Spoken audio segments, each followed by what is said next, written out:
program are those that do not necessarily reflect those of Yoakley Scott Corporation and your sports network. Yeah, I've been closer to Jesus before, so can you help me out?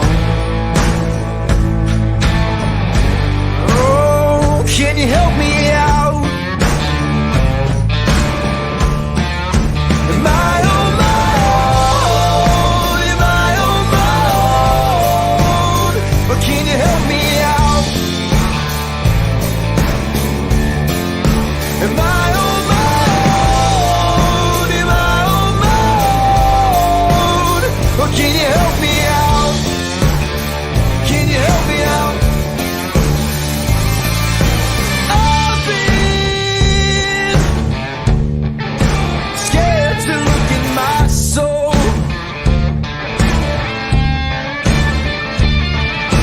I've been afraid I would follow the road. Yeah, afraid of the things I've been told. Hello, everybody. Welcome inside a Tuesday edition of Running Point, brought to you by Greenwood Chevrolet in Austintown.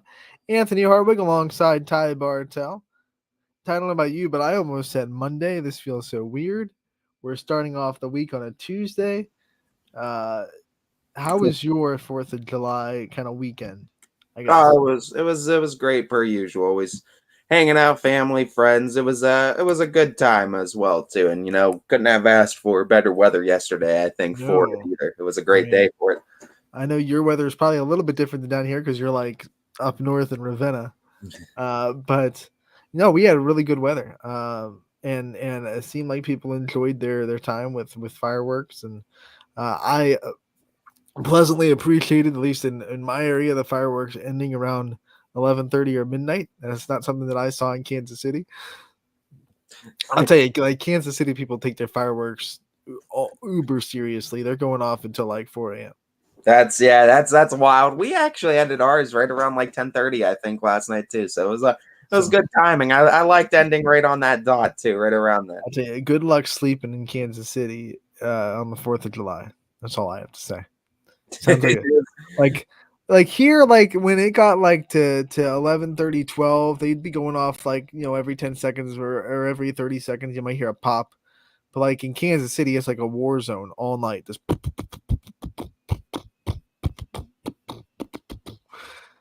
and you're like, is that fireworks, or did we just enter World War III? And you have to try to play that guessing game. And hope that you're right. Honestly, and I mean that's where you're kind of that's where you're sitting at, right? And that's what I was saying too. The memes with like the dogs that are always so funny. That are just like, I've been through some stuff now. I think in the area, in the Youngstown area, I saw on one of the dog warden Facebook pages, someone left their dog alone for the night, and he flipped out for the fireworks and actually broke through their glass door. Just took it out. Just so. Newsflash for next 4th of July: if you do have dogs that get anxious for fireworks, maybe you should like confine them to one room or something that that they're not going to hurt themselves if they panic and run through your glass screen door. Just destroy your screen door too. I mean, geez, I like it was wrangled. It was like, what do you have? A Great Dane? Just beating up the doors too. I mean, you talk about that though, and I mean there was some bats that were beating up the baseball though over the weekend, and I mean I was looking at the results over the weekend. I know we haven't been having a chance to have the show. We didn't have one Monday, so we had to wait an extra day to talk about it. But boy, oh boy, you want to talk about shakeup in the last days of the season, 16U and 18U. My oh my, were these results a little shocking how the season's ended. I was surprised. I did the story on the Avalanche versus Whiting 16U game. It was one of the first ones that I did this weekend, and that score surprised me. Not that Avalanche won, but I mean both pitching staffs are really good, and I'm looking at it and it's 11-7. It's like these offenses both just went off in the championship game. Really.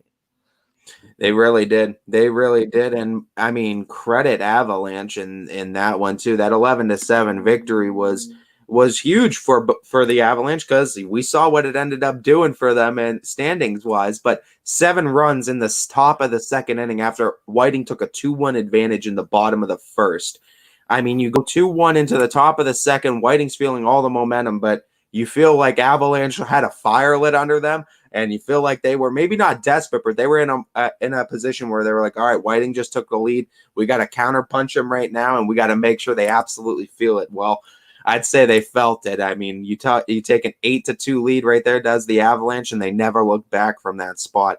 And honestly, 10 hits from Avalanche bats. They kind of spread it out throughout the order. 10 RBIs from Avalanche bats. So you're going 10 hits, 10 RBIs, 11 runs scored total. That's efficiency as far as I'm concerned.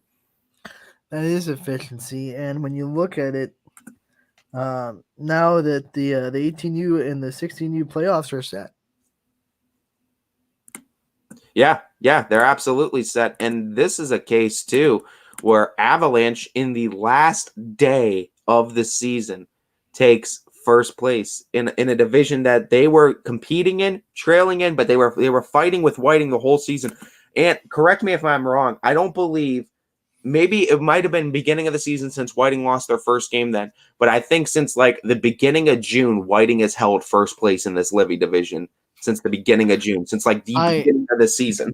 I think it happened pretty quick because they lost their first game and then went on a 10, 11, 12 game winning streak. So they had to hold first place for quite a while before the Avalanche finally took it over on Saturday. Perfect example about what this league, why you never give up on yourself. You stay the course and you never know what can happen because these teams are all too good. Whiting had some slip ups. Some teams caught him when they were on a downswing. They had to figure some stuff up, but couldn't recover it enough as Avalanche take full advantage. And how about that one from left field? And did we ever expect Avalanche to come out as Livy Division champs? Well, I think towards the last couple of weeks, you could make the argument that they were the team that was on the uptrend instead of the Whiting. I mean, Whiting had been struggling, lost a couple of games that they probably shouldn't have lost that game to Eagleware, looking shaky. Avalanche came through and they took advantage of it. Absolutely did, and Avalanche was able to book their spot into the playoffs. Mark Catron went 2 for 4 with an RBI for Avalanche in that win over Whiting. Santino Piccirilli went 2 for 4 with a pair of RBI. He scored 2 runs. Angelo Fromm went 1 for 2 with 2 RBI. And then Alex Zordich also walked twice and scored a run. Catron got the win on the mound for Avalanche. He threw 2 2/3 innings pitch, gave up 1 earned run on 2 hits, and struck out 3. The Whiting still had a good offensive bat. We said it was 11-7, so they still had a good offense. Nick Parado led the offense, 3 for 4 with an RBI. Ben Miller went 2 for 3 with an RBI, 2 runs scored. Nate Thomas put together a 2-hit day as well, 2 for 3 with a walk, a run scored, and an RBI. Joey Pugh took the loss for Whiting. Only gave up 2 earned runs in 3 innings, and he struck out 3. So the pitching itself, and when you look at the earned runs, weren't bad, but obviously something else went a little bit haywire for both these teams. Yeah, it did, and I mean, you look at that. It doesn't take any of them out of the playoffs, as we see Whiting, Avalanche, and Creekside are the ones represented. So 3 in the Livy division and Astro because they won their division, but also because of the record wise. That's why those 2 divisions kind of help out because you could see 3 teams from one division, but if you win your division, you make it. So you might be in a case where you don't have one of the top 4 records, but you can get kind of a wild card spot by just winning your division. So since we're talking about 16U, and now we know that the games are set, the playoffs start for them tonight, and the first round will be Whiting against Astros. That'll be on scene 3, at 6 o'clock, and then also at 6 o'clock for 16U, Avalanche takes on Creekside Fitness. This is going to be interesting matchups through and through, first and foremost, just because you look at the fact that Whiting 2-0 against Astro in 16U this season. That doesn't sit well with the Falcons. And going into a series now, this is going to be very, very interesting to see how Whiting's able to deal with the emotional letdown of dropping that division in the last day, too. But you're still in the playoffs. You still got a seat at the table. How do you respond in this one? And, of course, for Astro, they cannot, and they probably cannot fathom and they cannot grasp losing 3 games in a row to a team down there at Bob Scene Park. So the 16U Astro Falcons are bringing it as well in this one. And then when we go into tomorrow, it's actually going to be game 2. But actually, if the team that loses tonight wins tomorrow, they have to win a doubleheader. So winning tonight is of the utmost importance for the 16U setup.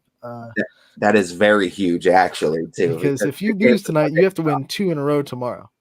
And we know how fatigue is with this game, and we understand too, like how fickle this game can be in 2 games in one day. So that's going to be interesting, as we already know too. And getting that first game off is always huge too in any series. It reminds me of the old style of super regionals and college setup where it's the best 2 out of 3 series, but they play in 2 days. So if you lose game 1, you have to come and win a doubleheader in game 2.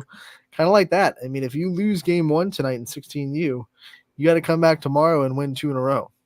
Tough to do. So you got to put that pressure on for sure. So we will know. But that means we'll have a 16U champion tomorrow after tomorrow night is over. With well, we have 2 sides of the 16U going on tonight, correct? Yeah, and then yeah, Creekside and Avalanche. Yep. And then Avalanche, Creekside. Well, then the winners would play each other, correct? Right. I'm sorry. We'll have I meant to say we'll have a championship set. Yeah, we will have a championship series. I got ahead of myself. I was just confused. I wanted to double check. No, we won't have a champion. I just meant like for these champions. The first series will be decided in 2 days tomorrow. Which, I mean, it's going to be between Creekside Avalanche on one side, Astro and Whiting on the other, and these are the teams with the 4 best records in 16U. So it kind of just played out that way too, and it's going to be, I think, 2 really good series because all 4 of these teams have really just been beating up on each other all season. So once again, the final standings for the Levy division is Avalanche in first. They took that first place win. Whiting comes in second. Creekside comes in third. And then in the Hernandez division, it is going to be the Astro Falcons.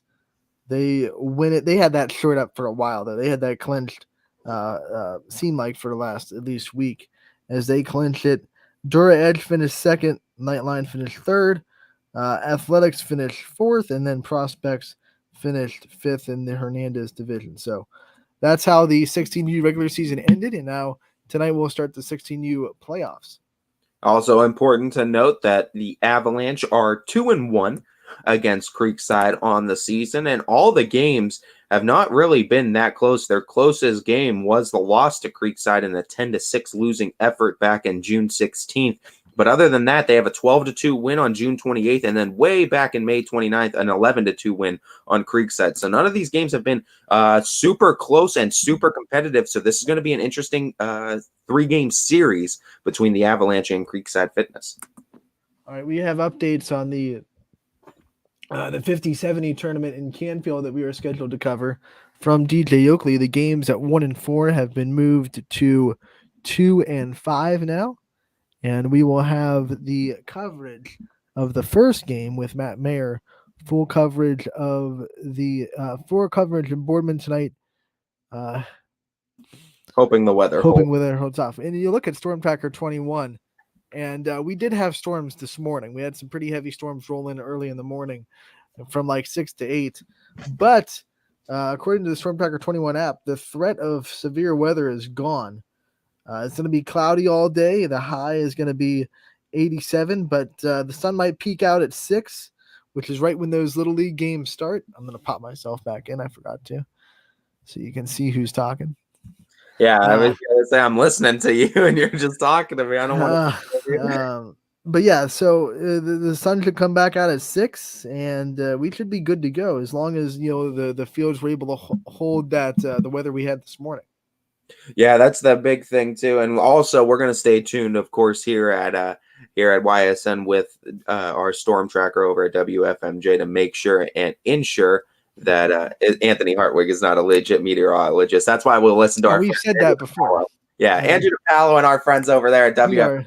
We are piggybacking off of the Storm Tracker 21 app, but we are in of course talks with that, and we are also paying close attention to that too for our coverage sake too, to let you know what's going on YSN's network. So I took exactly one semester of weather in college, and then I had like one section of video production in TCOM that was, your weather news section. So that is my training. Mr. DePaulo's training is a lot more intensive, so trust him a lot more than let's me.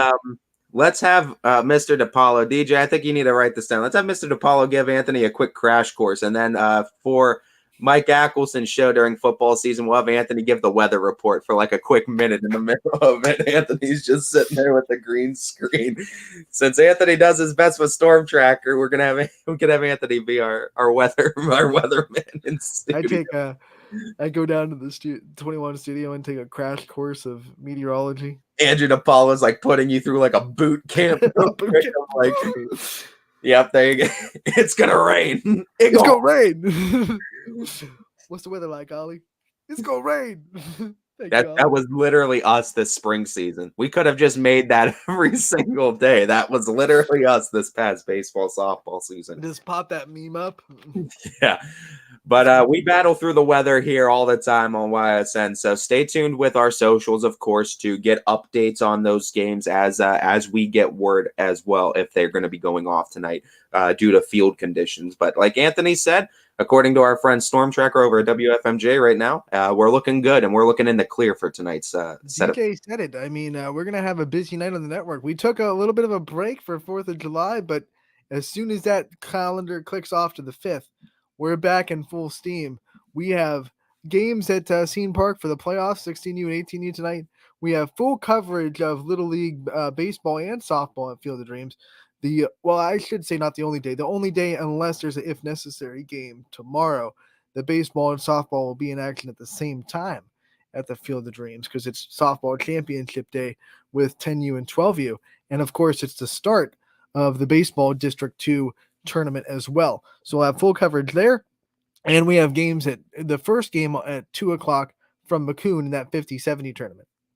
So we got all kinds of games going on for you tonight and throughout the next coming weeks too. Our schedule gets upticked a little bit as far as baseball, softball, and the travel and Class B. All that is going on right now. We are scheduled to cover every single Little League baseball district game. We've already covered all but one day of the softball tournament, and that was because, of course, our All-Star game got moved to Monday, so we had to take resources out of that for the All-Star game. But all of one day for the softball district, and then all of the baseball districts at Field of Dreams will all be covered in the next week. So here we go. Like, we are not done. We are not resting. We are not taking summer off. We've always said that through June, and July is no different. We are going to roll with this Little League baseball. We're going to roll with the Ysn Park and the playoffs for Class B, and we're gonna kick it full gear here in the next couple of weeks. It's been a real kind of another level of coverage for all the high school sports nuts in the area that can kind of look at it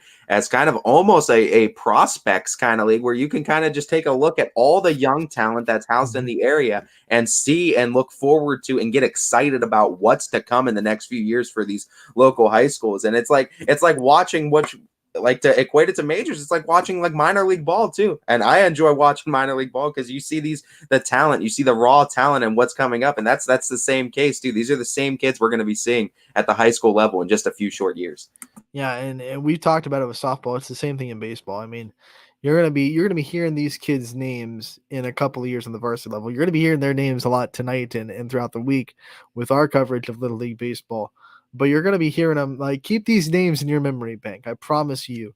We have proof that these names become lasting. We have varsity members of teams now that we covered in Little League baseball a couple of years back. So don't worry about it. Like, keep these names in your memory bank because they are going to be sticking around. For sure. I mean, there's a lot of great baseball talent, a lot of great athletes in this area, and athletic talent, I should say, in this area. So no doubt we should see a lot of these youngins at one point at the varsity level tearing it up just like they are right now. Indeed. So once again, we went over the 16U playoffs and what they look like. Let's go over the 18U and see what we have in store for playoffs over there. Yeah, 18U has been a wild ride too, and then you want to talk about the way things kind of shook out as the season ended. How about first and foremost, Ballistic getting themselves into a position to get into those top four as far as standings were concerned. And honestly, Ant, you look at that, it was a really it was really impressive to see how Ballistic got themselves in favor for that play-in game. Now they are going to have to play Nightline, to my understanding, for these play-in games for the tournament. Dura Edge going to play the Athletics, but this still sets Ballistic up really strongly. They finished the season strong, and now they have to go up against Nightline, who, after they were red hot, Nightline dropped some games that maybe they shouldn't have, that could have gotten them into a lot better position. Yeah, they still make it as the top two seeds will get a bye. They'll await the winners of the first round between 3 through 6. And like Ty said, Avalanche will play Dura Edge, and Creekside Ballistic will play Nightline. And for the rights to go on and meet Astro and Creekside, who got the first two spots. Those two had been locked up for a while, right? This weekend we knew Astro was 1. We knew Creekside was 2. What we had to figure out, Ty, was who was going to get 3, 4, 5, and 6, because everyone in that little cluster was just log jammed, and it came out the way it did. Here are the full standings, or the final standings for 18U. Astro won the 18U division. Creekside is in second place. Avalanche in third. Ballistic Baseball came in fourth. Dura Edge 5. Nightline 6. Athletics 7. Prospects 8. Whiting 9. And Eagleware 10. So if that is the case, now hold on a second. Let me double check something. I'm curious on where does Avalanche fall in all of this? Hold on. Let me double check, because they had Athletics, Dura Edge, Ballistic, and Nightline, but then you would also have Astro, Creekside, and then Avalanche. So I'm just curious on this. Number 6 seed after play-in games. Okay, so scene 1. So they're playing for the number 6 seed then. I think it's these 4 teams. Are they playing for the... Wait a minute. Hold on. I'm trying to get... it's because they're all tied at 13 and 14, Ty. So they're playing, so they don't go head-to-head. Okay. That makes sense. So they're playing for that last seed. Because I was curious. I was looking at the schedule. I found Avalanche. They do. Because I knew Avalanche was number 3, and it was like we skipped over. I was like, where did Avalanche go with all this? I know they didn't lose anything like that. So no, it's because you're right, Anthony. They are all tied at the record-wise. So this is going to be, 13 and 14 between 4 teams this season that have to kind of duke it out for those last seeds. Wild. That's wild. So what it's going to be a 4-team tournament, because it's going to be top 6. There's 7 teams, so it's the last team out. So you have to lose twice probably.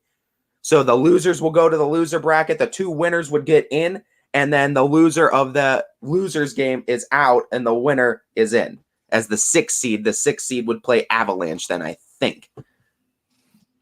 If that's how, or Astro probably actually. This is where we need Steve Leslie to come on and just give us a whole rundown. But I want to make that would make the most sense though, right? Because if you got 7 teams and there's 6 spots, they're doing 4 teams tonight playing, and they were the 4 teams tied with record. I think they're going to do the losers will play each other, and then the winner of that game will get in as the 6th seed. The loser of that one is out of the tournament.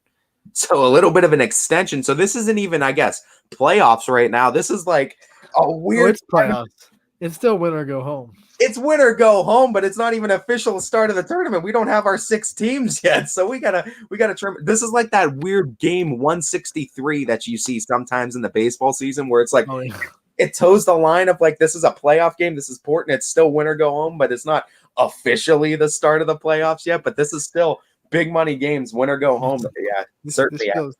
This feels like the better analogy. I know you use base, but this feels like the first 4 in for the NCAA tournament. Yeah, if you are playing for a right to get in the actual bracket. Yeah, but it's still exciting, high pressure, high cooking games, playoff atmosphere type games that you're gonna get. And I mean, it's fun because like Ballistic still has to play, but really, I guess that would be tragic for them if they're in fourth place, but they lose twice. And sorry, Yeah, the I proverbial guess they're not really. They're just. I think they put these in alphabetical order. No, probably, no, athletics is down there, so I don't know why they. But they're all tied. So no probably one's in run fourth. No sport one's and in. stuff like that. No Yeah. one's in fourth. No one's in fifth. No one's in. They're all. So I guess I shouldn't say ballistic is in fourth place because they're all in fourth place. For the proverbial musical chairs that Class B is playing right now, there's only 3 chairs and there's 4 people going round and round right now, and there's going to be one that's going to be without a seat at the table. We'll figure that all out in the days ahead. Let's look at what games are on the docket tonight for 18U, as we will have Dura Edge taking on Athletics and Nightline taking on Ballistic. That'll be both on scene 1 at 5:30 and 8. This is going to be a really exciting night of games too, because you got 18U, you got 16U playoff starting for 16U, 18U. We got to figure out who's going to be in, but scene 1, yeah, is going to be taken up by And that. then Scene 2 tomorrow, the loser of game 1 will play the loser of game 2, and and the winner of game 1 will play the winner of game 2. so that way they can 5:30 and 8. properly sort the top 3 then and how they're going to be. So if you win 2 in a row, you're going to be nestled in as that 4 seed. You go 1-1, you're going to be 5 seed. This is how they describe it on the bracket for Thursday. So after that, those 2 days happen. Thursday will be the 4 versus 5 seeds after playing games. That'll be the first game of the day.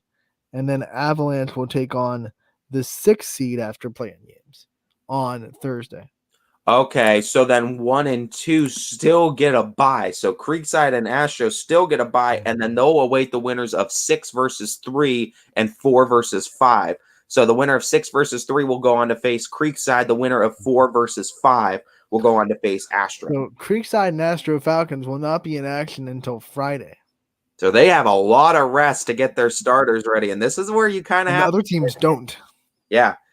And you have to worry about doing. So what are these playing games? Do you throw your best starter out teams that are playing tonight will have to win just to get to Friday. They have to win tonight. They have to win tomorrow. They have to win. Wow. The Creekside and Astro are in Creekside, Astro, and Avalanche really are in a really big advantage.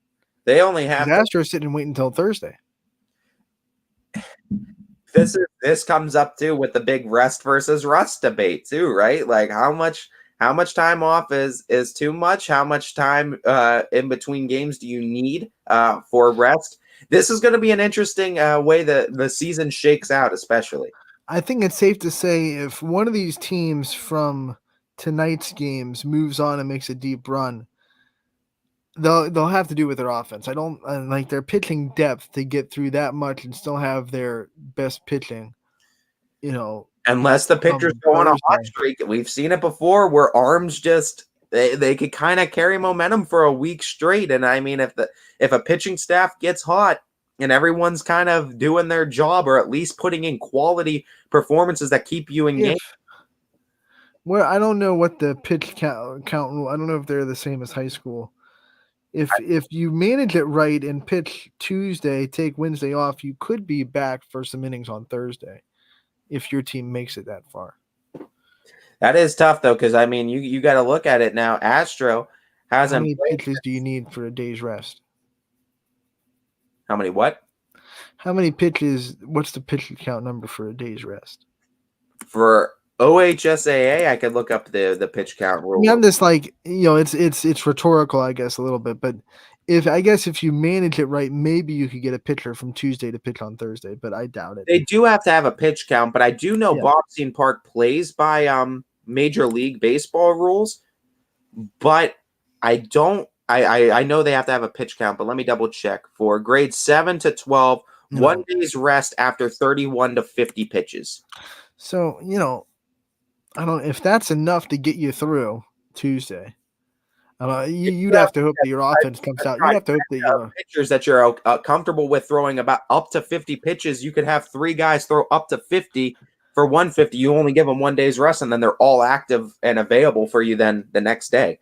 perfect scenario, you throw, obviously you have to, I'm an advocate that you throw your best first. Yeah. You have to throw your best. Perfect scenario, your offense gives that starter a 5-6 run lead, and then you can kind of take your foot off the gas pedal with his pitches. Yeah, then you don't have to necessarily worry about it. He could go out there, be more aggressive, get some quick innings, and then you can pull him early too. If he's gotten through like maybe 3 innings, maybe three to 4 innings at like 45, 46 pitches, he's pitching efficient, take him out, and then maybe you could try something else too if you want. You have If we know anything about baseball, it never goes the way that a perfect scenario would let it. So no, don't count on it. When I say in a perfect world, don't count on it. Yeah, don't count on it at all. The biggest thing, too, your daily pitch count limit, at least for OHSAA standard, is 125, and 3 days rest required is 76 pitches plus, too. So there's nothing for like 2 days. It's either you have enough for a 1 day rest or you're out for 3. They do have the 2 days, 51 to 75. So it goes so 31 to 50, 51, 75, 76 plus, and then 125 you can't exceed in a day. You'd think that there's a good possibility that if you pitch Tuesday, you would be available if your team makes it to Friday for the game against Astro or Creekside. Yeah, you would think. That's a lot of wins to go through just to get to Friday. But that's the thing is Astro and Creekside get to just sit there, rest their guys up too. I mean, this is the rest versus rust debate and where you fall on it. But Astro and Creekside, no doubt, they're going to be well rested. They'll have the choice of which starter they want to put out there on the mound too, who they're feeling best for whatever lineup they have to face. That's a huge advantage, and that's why you play the regular season to get those kind of advantages. We will go over kind of not predictions, I should say, but how these matchups line up and who has a favorable run to the championship and all that in both divisions a little bit later. I think we'll do that in our kind of our night preview. But first, we're going to take a break on Running Point, and we will be back with more on Running Point on YSN, brought to you by Greenwood Chevrolet in Austintown. I went up too far. Why choose local? Because you live here, work here, learn here, relax here, and celebrate here. 21 WFMJ is our family's only locally owned TV station, and our focus is local. Other TV stations don't have that same focus, as their owners are somewhere else. But 21 WFMJ is rooted in the Valley. Local people making decisions that affect your life, right here where you live. When looking for home design inspiration, don't just be inspired, be Baird inspired. Whether new or remodeling, Baird Brothers has the latest trends like shiplap to refresh your home. Go from inspiration to installation with our wide selection of in-stock American hardwoods. From the rustic charm of antique oak to the warmth of traditional cherry, Baird Brothers has what you need to make your home inspiring. Baird Brothers, our family's heritage, your family's home. Hi, I'm Colin Chupa. And I'm Kelsey Clem from K-Squared Marketing. Our boutique marketing firm specializes in media planning and buying, public relations, event marketing strategies, and strategic sponsorships. We can integrate our services with your existing game plan, or we can be your entire marketing team. Your goals, our game plan. Let's win together. Call K-Squared Marketing at 330-623-2730 or visit ksquared.marketing to learn more. Change. This one word can make you break out in a cold sweat. But with change comes wisdom, experience, and understanding. At Myers Family Insurance, we can help make changes in Medicare, insurance, and retirement a positive experience for you and your family. We've gone through changes, like our new office and new faces to help our family of clients too. For all your Medicare needs, call Myers Family Insurance. Check us out online at myersfamilyins.com or find us on Facebook.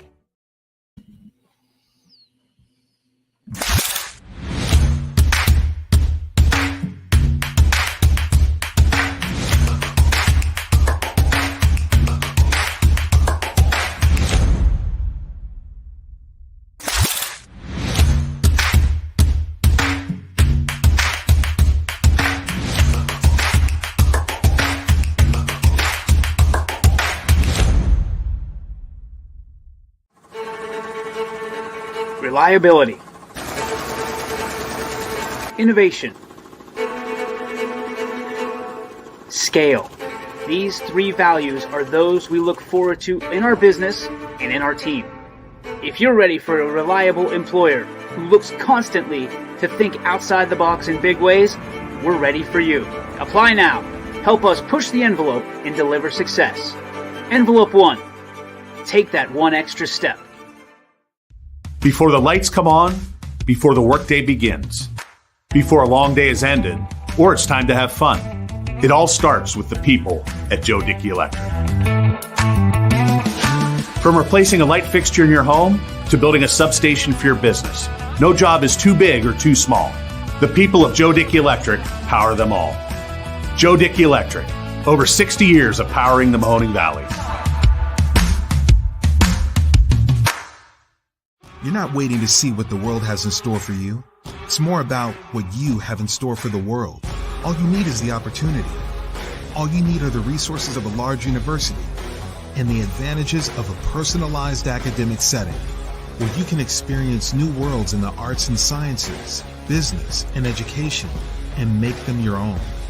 We are where you shape your future.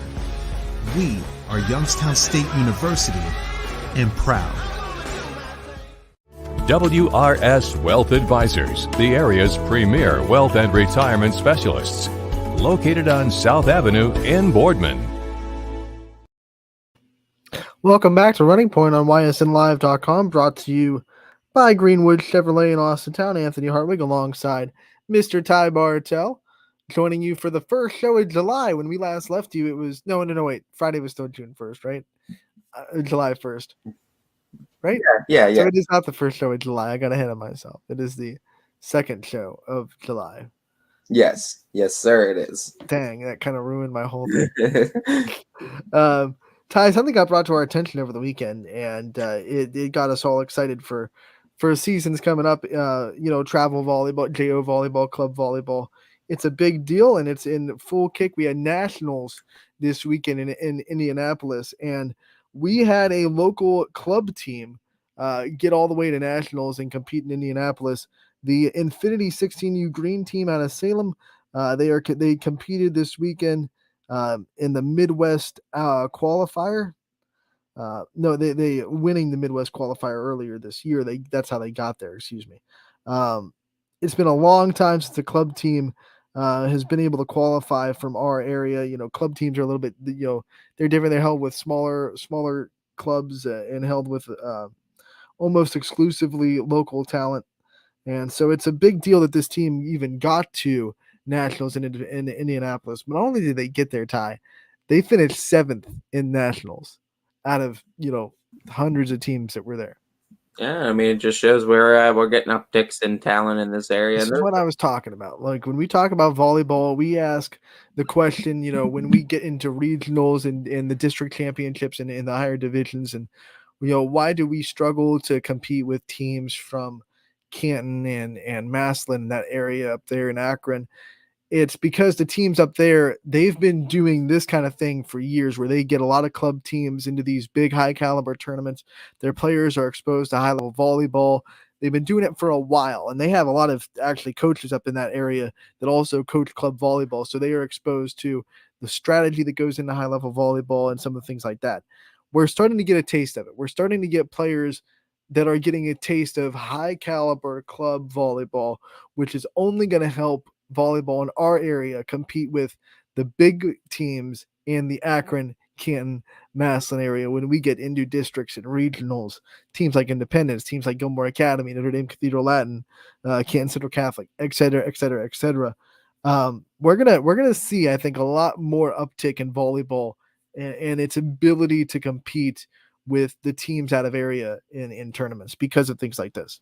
Yeah, it's going to be exciting to see a lot of these athletes kind of competing at such high levels for the sport as well. And it's been a minute since we can get someone into state and bring back state gold in this area. So it would certainly be something nice to get another one of these teams, these local teams, at that stage and with a chance to possibly bring back some hardware. Look, we say in every sport, it's important to have, if you want to go and be one of the teams that qualifies for state or gets to a state championship game, etc., you got to have some players that like either, for baseball or softball, they travel, for basketball, they play AA. You got to have some players on your roster at least with that kind of experience. But it's even more important in volleyball, in my opinion, because unlike the basketball and softball, baseball, like I've said before, volleyball doesn't have the opportunity to go out and play out of state or in big tournaments in Columbus or Akron or anything like that, because there's no really holiday break where you can afford to travel like that in the fall season. So, in basketball during Christmas, a lot of these high caliber teams will go down to Columbus or go down to Cleveland, or some of them will go out of state to find a tournament in Florida, whatever it may be. And they'll get exposed to high caliber, competition as a team. Softball, baseball, spring break, you go down to Myrtle Beach, you go down to Florida, you go down to Tennessee, whatever it may be, you get exposed to high level competition as a team, as a unit. You can't do that in volleyball, so it's important that you have players that are in the club level that get exposed to it in the summer and in the spring. And we're starting to see in more and more club teams in our area take that next step and get exposed to a lot of high level competition. And it's a shout out to the coaches that do it. Alicia Hour leads this one, but there's also, the Thunder volleyball that's led by a lot of great people. There's, a lot of other teams in the Infinity organization that are led by great people. The coaches are starting to understand that to make our area successful, you got to go out and you got to get these clubs teams exposed to really good competition. Larry Scragg too, our friend, saying this. I think he's giving you a compliment and saying you got as much experience as the guys on TV. He's talking about the meteorology or what? I think it's meteorology. I'd agree with that with some of these weathermen, but I think the ones over at WFMJ have it down pat, man. They do a great You can job. tell the difference because sometimes, like in a pinch, the news anchors will go and do weather, and you can tell the difference. You can tell the difference. You just try to hit those keywords that that are in meteorology. Like if you could say these high pressure system. Yeah, they might think you know what you're saying. The dew point is 90% this morning. You want to talk about though high level competition and high level talent in volleyball. That's just a perfect segue to also remind people that this year we'll also be doing our first ever YSN volleyball all-star game. So to see some of the best talent in the area on the court going up against each other, you can look forward to that this coming fall too. As more details are to come, they'll be updated on socials and on our site as well too. But of course, DJ announced that last week, and we've been excited ever since the news broke for that.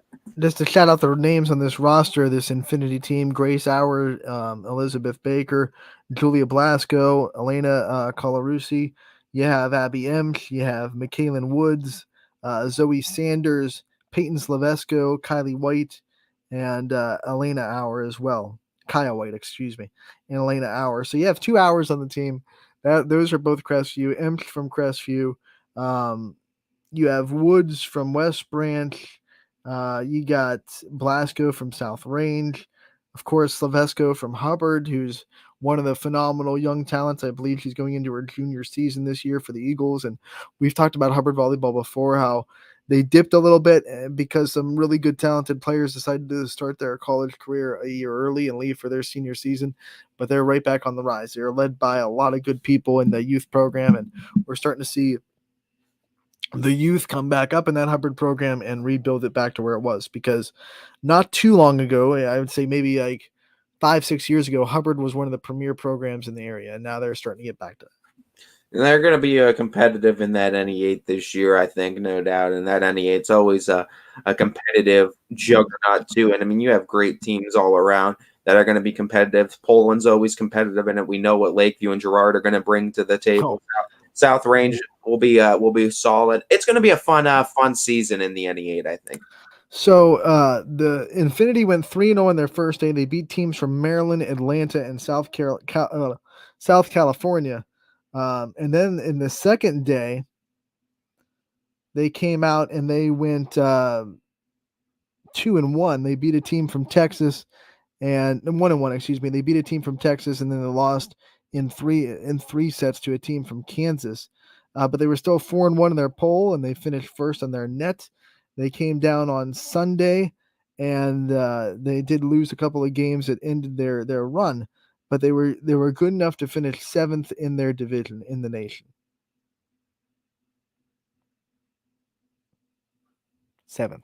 Like a lot of times you see 7th and you go, oh, 7th? No, but like 7th out of that many teams that come in and participate in Indianapolis, 7th is pretty dang good. You're top 10 in the country as far as I'm concerned at that point, right? You're one of the top 10. I mean, out of all the talent that's going there, to call yourself one of the top 10 to make it out of that, you've done something right and you got some talent, and I think it's just more reason to get excited for the upcoming volleyball season. Yeah, and then I want to also give a shout out to Jocelyn Jordan, who was also on a team that went down to nationals, and we know what kind of caliber of player she is from Austintown Fish. Has been to camps with Power 5 SEC teams over the course of the spring and summer, and she had a good outing with her team that also had a couple of notable names on their roster who's from a little bit out of state, not out of state, out of area, but names that if you were high caliber volleyball fans, and names that you probably recognize from the teams that our teams play in the districts and in regionals. So Jocelyn Jordan had a good showing in her club volleyball team, went down to the nationals. And then I guess we also, since we're on the travel scene, we have to give a shout out to our local basketball players that are going down to play in the Run for Roses in Louisville, Kentucky, one of the biggest AAU tournaments. Our buddy Quinn is down there with his team. Eric Bailey is down there with his varsity Lakers team as well. I think Team Cure with a bunch of YSN players is going to be there with Boston Scott from Ursuline, and Maddie JC Mullen from Springfield is on that team. Sophia Hook from Brookfield is on that team. She'll be down there. So a lot of area talent going to be representing in Louisville. Got to say it right. Can't get Kentucky people mad at me because it's not Louisville. Apparently, it's Louisville. So down there in Louisville, as part of that big tournament, with 94 courts in one building. Can you imagine that? That's unbelievable. Like, have you seen Eric Bailey's like pan shot on his socials? I don't think I have yet. No, it's just like, and that's probably like half the room. I mean, he just basketball court, basketball heaven. you love basketball so much, you should be down there.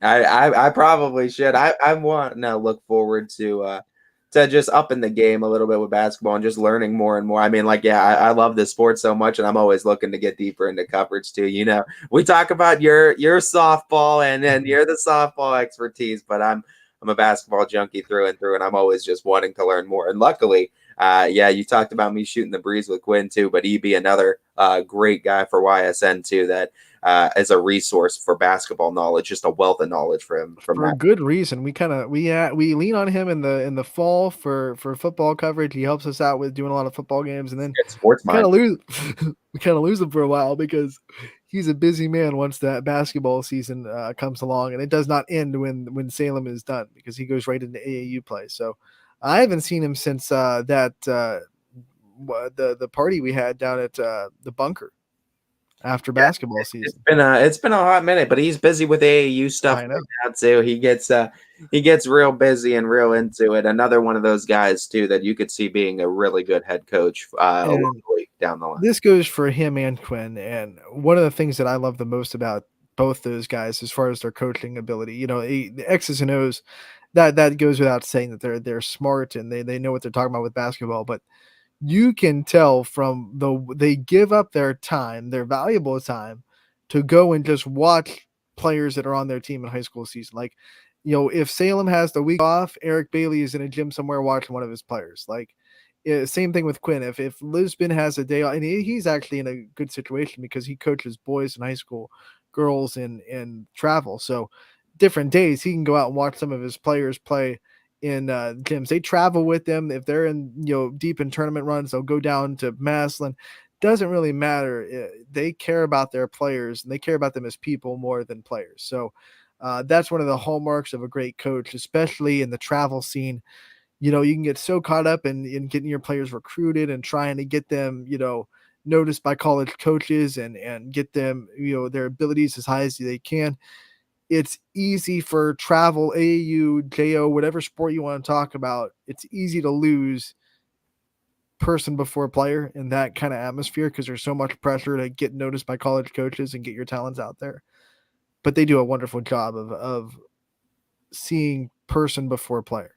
Yeah, especially in the AAU scene, because it's all about competitiveness. Right. It's about winning. It's about building your stock. So in a world so much about developing the player aspect of the person, they do a great job of making sure that the person aspect is certainly not forgotten too, and even brought to the forefront And a multitude of times. that whole slogan, person before player, has been right in the limelight this season because of all the mental health issues that have come up with athletes in the last 6 months, at the biggest scale. College athletes in Division I have been losing their own lives because their mental health is not in a good spot. So to see local coaches that are in, high quality travel teams, put person before player, it means that we're doing things the right way. So good luck to everyone, not just the Lakers, but all the other local players that are on other travel teams that are playing down there in Louisville. We wish you the best of luck. We know it's a lot of pressure because every college coach, pretty much from Division I down to Division III, makes their way down there at some point this week. So we definitely know it's a lot of pressure, but we wish you the best of luck in representing not just yourself, your high school, your travel team, and hopefully you kind of make your name and your mark down there in Louisville. We can't wait to hear some of the results. Yeah, hopefully we have a good run and a good showing too, as a lot of these high school athletes kind of fine tune their craft before the start of high school sports season, and we're gonna be just a few weeks away. And I think I was checking. I think I saw we have 6 more Fridays, or we're down to 5 now before the first Friday that kind of opens up the next sports season for high school. That's the thing. It's not just high school either. Like down there at the Run for Roses, it's 6th grade up. So we got some future YSN. Quinn's taking a 7th grade team down there. So we have some wild future YSN talent that's going to be down there as well. I've been a little bit dark on the social, so I don't know. I might not have seen Quinn if he posted anything with the 7th graders yet, but I know he had some of the younger talent. So that's awesome. That girls that age too. I wasn't aware of that. That's because if you talk about the talent level, and we said softball and baseball too, and how we're seeing younger players. Same going to be true in basketball. It's going to be true in all sports. Kids are just getting better because they're getting invested in sports at younger ages, and they're doing this kind of thing. Like, how many opportunities 20 years ago did 7th graders have to play that kind of level of competition, the highest level in the state in their age, or in the country in their age? Right. It is literally one of the. I would say it is, but I don't know for sure. So I'm going to say one of the biggest AAU travel basketball tournaments in the country. You'll love to see it, and you'll love to see so many local names and local ties to that kind of tournament. The really wild thing, Quinn, that you want to talk about, like I was with Quinn last week before he left.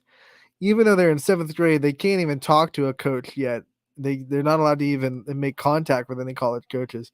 You still have to fill out NCAA eligibility forms for all your players, even if they're in 7th grade. That's wild. That's wild. I mean, Quinn was telling me all the paperwork he had to go through to get his team ready and get his team squared away down there. And I was like, these girls are in 7th grade.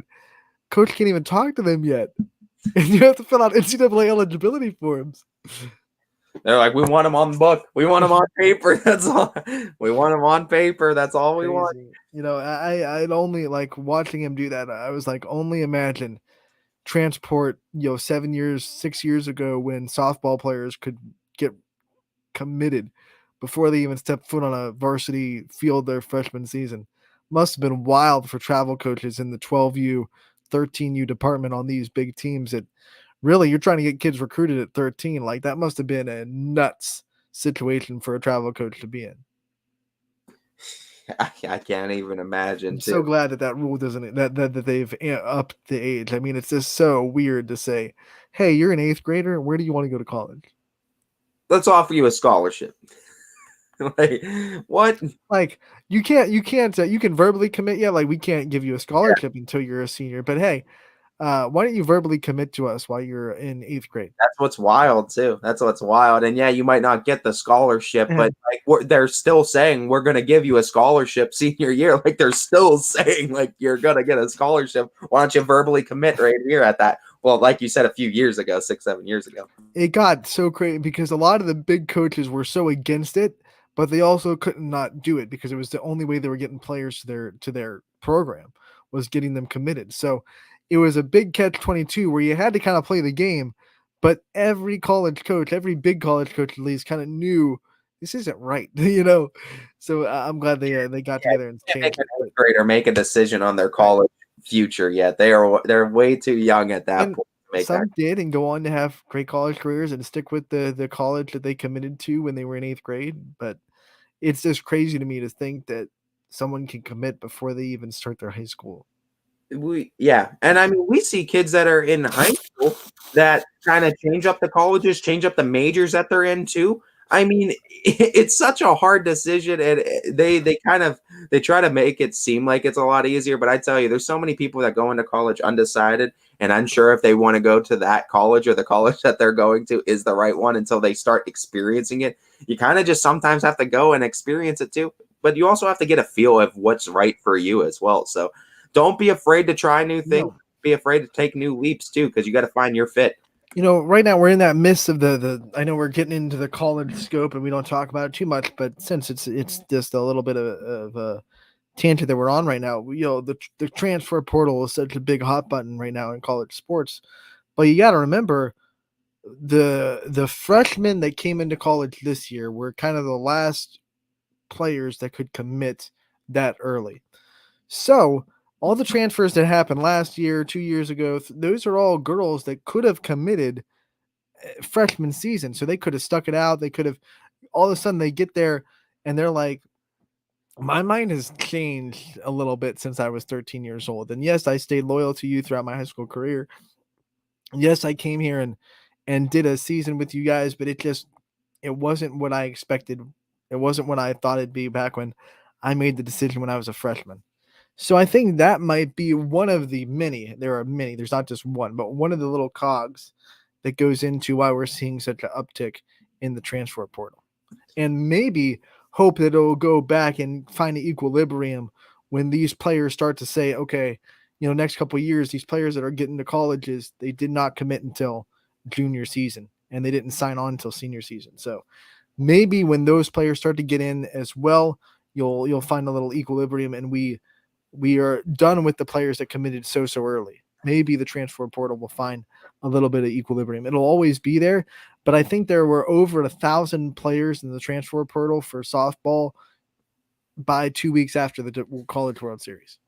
So I think we'll find a way to make it a little bit less and find an equilibrium. It'll always be there. It should be there because there are definitely a lot of bona fide reasons to transfer. But maybe when we're done with the players that had to commit so early or could have commit so early, that'll find an equilibrium.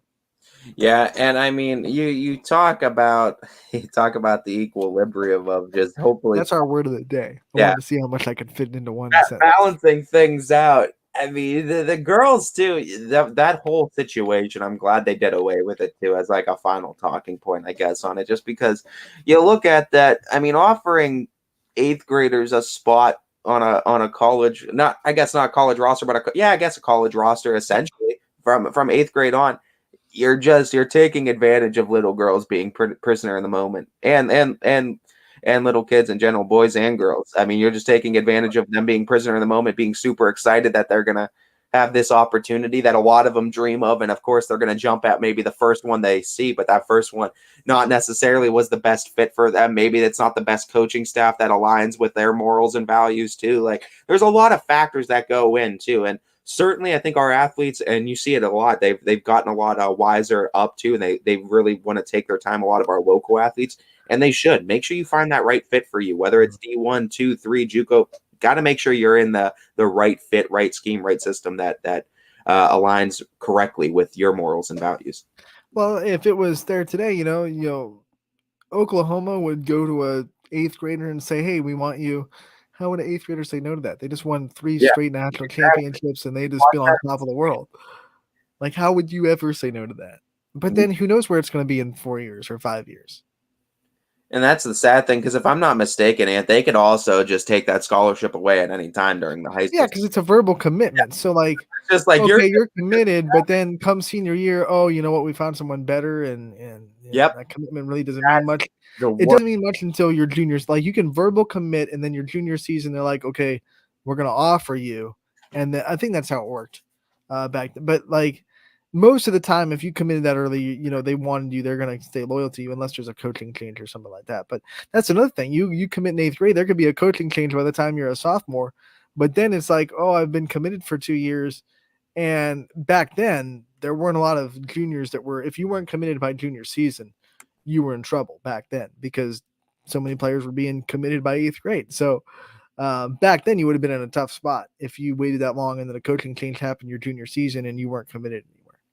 We got to also just let kids be kids. You can't be putting that. Oh, yes, please. Yeah, don't be putting that kind of pressure on kids at that young of an age. And also, it's ridiculous that colleges would have the opportunity to kind of just like, all right, we're going to put players over here in a pool of like players that we're going to take if they're good enough after these high school seasons, and then we'll give them the like. That's shady. I didn't like it too. I'm so glad that we kind of we've moved on from that. We're letting kids be kids too, and once they get into their upperclassmen seasons, they could start thinking about a little bit more adult decisions. Even though that rule's gone, the crazy thing is, Ty, there's still the recruiting websites and things like Extra Innings that are ranking 2027s. That's wild. Like I'm the number 10 2027 in the country. Okay, but yeah, I mean, that mattered 5 years ago when you could commit as a 2027, but now let's pump the brakes on that. And like we've said it before too, and I guess just give props to the athletes that we have seen. There was a lot of freshman talent in the softball scene that came on. Oh yeah, like this year, they'd all be committed by now. For sure, Sydney Watts would probably already have her name tied to a school. But I feel like it's also important to say, like with like the freshmen that we've seen, and like your Brooke Taters too from Howland too is another great example. Like these young talented players, how hard it is to translate from 8th grade into varsity high school experience. Like this isn't something you see. It's not 100% conversion rate that if you're a good softball player in 8th grade, you're going to be just as good in the varsity level. There's an adjustment period, especially depending on the school you're going to, the competition level you're facing. It's another thing back then, like 8th grade, because you have to be committed. If you're at that level, you are already exposed to phenomenal talent. Like you could have like a 13-year-old playing on a 16U team. That's a national team. That's wild. That's wild too. But that's also there wasn't really much of a jump back then. Now there is, because obviously that doesn't happen as much anymore. But back then, like you could come into your freshman season and you could have already played like the top 16, 18U teams in the country and pitch against some of the best hitters in the country, because that's what you were doing to get noticed. So you're like, you come into freshman season, you're like, these little local girls mean nothing because I've already seen Jocelyn Allo and pitched against her, so no, that's crazy. That goes just back to the whole point of you got to let kids be kids, because if you're taking them and you're taking kids that young too and putting them in those kind of situations, I feel like that's just doing a little bit too much at certain points too, as far as like just making them focus too much on being committed and raising their stock and their value right now when these kids are 12, 13 years old. Like, I don't know. At some point, it's fine too. And like I said, I'm all for it when you're like junior, senior. You got to make those adult decisions on where you're going. But I don't like taking more years away from kids being kids. You got to let kids be kids at some point. Well, while we're on this topic of travel softball and recruiting, I mean, we gave shout out to the Infinity softball team, the Infinity volleyball team, but let's give a shout out to Sydney Watts' Lady Dukes team, who finished 8th in the Colorado Sparkler tournament, which once again is one of the biggest travel softball tournaments of the country. And they finished 8th in their division. They got all the way to Bracket Sunday, won a game on Bracket Sunday, finished 8th in that division out of 90 plus teams, just in that little spot. There was an article I shared, Ty, on Facebook. I don't know if you saw it. Total, with all the divisions and all the different brackets that you could be in, over 18,000 softball players were in Colorado this week for the Colorado Sparkler tournament. 18,000 players in one spot. A lot of cause for excitement for next softball season, certainly in the high school realm too. We were just happy to see. I was happy to see that Sydney Watt's injury was not that bad. She went down on Monday. She was back pitching by Friday, so everything was good to go. She pitched actually a really good game on Friday, coming off that injury. So that was a scary moment when we saw a picture of her in the emergency room. She had a smile on her face. She was all. She always it was nothing, and she came back strong. So she's always in the brightest spirits. She's a tank. She's a war animal. Like she doesn't. There's nothing that phases her when she's in that circle, man. There really isn't. And I mean, you talk about young talent in a multitude of sports too. I'm excited to see in this next season. That's certainly another one. I think we're all kind of circling our names for the softball MVP that was just a freshman this last season. Looking at big things in her sophomore year. Don't have the time on the show to go through all the accomplishments of all of our Ysn softball players in the travel scene, but well, you can't. I'm going to throw myself a personal plug because my Twitter is just full of nothing but shining a light on softball accomplishments in the summer. So most of our local, if they post stuff, I'm retweeting it. So if you want to go and see what our local players are doing and how they're doing in the travel scene, head over to my Twitter and just scroll down the timeline because it's nothing but retweets of softball players that are shining bright in the summer. I love supporting them, and we'll continue to because travel season isn't done yet. No, we still got a few more weeks too, and that you get to soak up all your softball like a sponge before volleyball players take their court and football players take the field. Because, like we said, first players report to volleyball and football. So. Yes, sir. And I mean, we are just quite literally weeks away right now from that season. And as the season gets closer, like we said, we're going to have a plan in place for you to get you through football and volleyball previews. Essentially, we're going to have a plan in place. We'll break that to you as the days get a little bit closer, but going to be exciting for that time as well as the start of the I'm in that place where I'm starting to get ready for volleyball season. I'm starting to feel the excitement for, softball season, still trying to hang on, and baseball season. I'm in that kind of limp because I watched a couple of those volleyball matches this weekend that Infinity was playing in. So I got kind of into that volleyball mode, trying to, recapture the energy of volleyball. And I'm so excited for that season because as everyone at YSN knows, like I spend football season in the studio. We cover the audible call, which is great. It's a fun time, but I don't get on the field and really take in football because one, I'd never be able to see anything in the press box. Two, wouldn't be able to get to most of the press boxes anyway. But so I have fun in the audible call, but volleyball is the sport where I get to kind of get in and do games for the fall. So I'm excited for volleyball. I'm excited for audible call to see Mike Ackelson again. That's going to be a fun time. We have a new audible call studio, not a new studio, but a new look studio. I guess I should say a revamped studio. He's going to have a great backdrop. New stage set, I guess, is a better word to say. New stage set for him. And every fall he comes in with new ideas. Like, what are we going to do this year to make it better? So if you thought that last year was fun and awesome, we are never going to be the company that says, okay, we did it. We're good. Let's not do anything. Let's not do anything more with it. We're going to have a lot of new stuff and changes to the audible call that are going to make it even better than last year. With weatherman Aunt Drew DePalo. Added to the audible call for the temperatures for kickoff. You should do it even if it's not added for audible call. You should do it like on your personal Twitter every morning, every football Friday. Give yourself a weather report. No, I'm not doing that. 1 minute report. Anthony's wrong weather report. It's just Anthony. There was an unnamed person that used to do weather reports from their car. I'm not sinking to that level. Well, we wouldn't be doing it from our car. We would have a lot more fun with it, I think, too. Because we know Ant would be wrong too. It wouldn't be a serious weather report. Anthony's not so accurate weather report. Anthony's don't believe it for a second, not so accurate weather report. We're looking at mild hurricane weather here. Hurricane force winds coming at you. It's like 78 degrees, perfect day for football. Hurricanes. There will be fog. Look out for fog. It's like a 40-second video. That's all. Anthony just predicts horrible weather. Horrible, not so accurate weather report. Snowstorm coming in September. There's a snowstorm off of the East Coast that's coming in. The Terrible. wildest thing we've ever seen. It's actually just hovering right over Youngstown, and it won't move. Just it feels like that sometimes. I tell you what, it really does feel like that. But now this is going to be an exciting season too. You look at this storm coming in from the south. We thought it would miss us, but amazingly, it just took a hard bank left out of nowhere, and here it comes. You see the graphic? It's like it's just curving like a boomerang right back to you. Somehow, some way, it finds a way to 180. We'd have some fun, but I think we'll have enough fun on the audible call.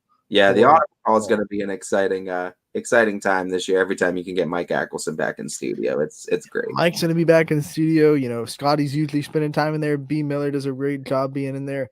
I'm excited to get the audible call gang back in action because it's full of people that I don't usually get to see too much because usually the only thing we do together for YSN, those particular people are audible call because every other season they're either out doing games or they're out doing other stuff. So, getting everyone in for the audible call, a lot of faces that I don't get to see, any other time for YSN. So I'm excited to get to work with people again, and I can't wait. But that is a couple of weeks away, August 19th.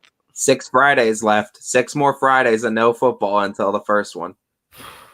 It's coming. You just gave DJ heart palpitations. I know. I'm sorry, DJ. I'm sorry, but just looking ahead, just stating the facts. That's the case right now. But you look at that, still, we got 6 more weeks to enjoy our summer weather too. So, and the more that I'm looking, the more that tonight's weather is really shaping up well. I'm gonna put on my Andrew DiPaolo hat. We'll go back to Stormcracker 21 before we take a break. And the last time we looked, the high the sun wasn't going to come out until 6. Now my app is saying that it's going to start to peak out at 4:00. So the sun will come out and it will be, the rain should be still going away. And we had storms this morning, of course, but they've kind of cleared out, and we could have a good night of softball and baseball once again, unless the losers bracket team wins tonight in softball. It'll be the only day that softball and baseball Little League games are going to be happening at the same time. We're going to have to start tagging Andrew DiPaolo in these things with how much we drop his name. I think we should bring him on one. I was just about to say, let's screw the Andrew DiPaolo. Let's just have Andrew DiPaolo give us like a 1-minute weather update for football season every Friday. He could just send in like the 1-minute update too. I mean, I know he's like super way more busy than we are probably. Yeah. That's why you can't take that time away from him. I can't bring him on for 15 minutes. He's a busy guy, too. You just got to get him like, if you're going to do a video in your car, I want Andrew DiPaolo telling me what the weather is going to be like tonight. Wouldn't that be a great reveal? Like it says Anthony, and then all of a sudden, like I turn the camera and Andrew DiPaolo's in the next seat. Andrew DiPaolo's actually giving the weather, not Anthony. I'm starting to give a false weather report. He pushes me down a hill. What are you talking about? He just shoves me down like a flight of stairs. Oh my God. Safely. Yeah, safely. Andrew DiPaolo would not harm Anthony. He Spartan kicks me out of the frame. Oh man. That is false. This is what really is happening in the Friday weather report. Keep up with our friends over at WFMJ, our partners over there. That'd be a better skit, Ty. Huh? I keep trying to give false weather reports, and Andrew DiPaolo comes in and saves the day with like a cape. There you go. He got Andrew DiPaolo. He's the weather guy, man. He does a great job. I'm constantly his foil. He foils your plans, and that's foiled again. Can't give inaccurate weather. I would have gotten away with it too if it wasn't for those meddling Andrew DiPaolo meteorologists. If it wasn't for those meddling meteorologists, those meteorologists, man, in Youngstown. If you didn't get that reference, you are too young to be watching Running Point. Too young, as Anthony says. No, you're never too young to watch Running Point. Too, we accept all. You're too young for that particular reference. You're just doubling down on it. I'm going for it. No, we're for those upcoming seasons, though. You know what else we should go for? We should go for a break. And when we come back, let's go over, we kind of threw out the final standings. We threw out what the playoff matchups would be. I want to dive a little bit deeper in the playoff matchups for tonight in 16U and 18U Class B baseball.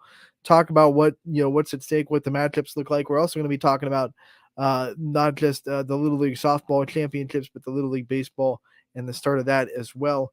We'll go through all the brackets and see where the baseball teams have drawn their tournament bracket, and we'll have all that and more coming up on Running Point, brought to you by Greenwood Chevrolet in Austintown. Jimmy Sudman here, director of Isle, Purple Cat, and Golden String. We are happy to support YSN and two of my favorite people, Scotty Mincher and Super Dave O'Malley. We are an agency that provides services for adults with disabilities. We infuse humor, passion, and joy into their lives. If you know of any folks with disabilities that need our assistance, please contact us.